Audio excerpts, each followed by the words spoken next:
Hi, this is Kathy Lewis at Tall Tree Designs, and in this tutorial I want to show you how to knit and purl through the back loop. This comes up an awful lot in patterns and it's very easy to do, and it's a great thing to have in your bag of tricks. So first stitch, I'm going to knit the normal way. You go up through the bottom of the stitch from the front to the back, wrap your yarn, complete the stitch. To knit through the back loop, instead of going up through the front like this, we're actually going to go from the top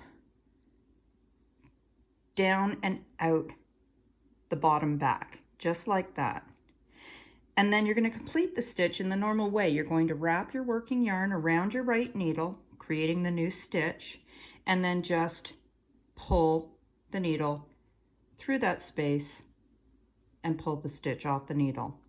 One more time, coming in from the top and out through the back of the work, wrap and pull the needle through the gap, lift the stitch off.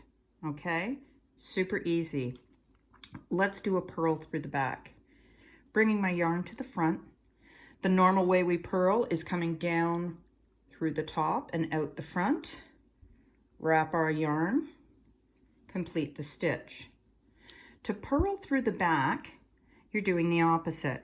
You're going to the back of your work, coming up through the bottom of the stitch towards the front and out the top. Wrap your yarn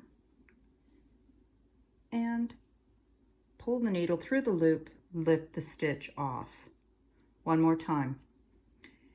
From the back, we come up and through the top of the stitch with our needle facing the front, wrap our yarn around and pull the needle through and lift the stitch off.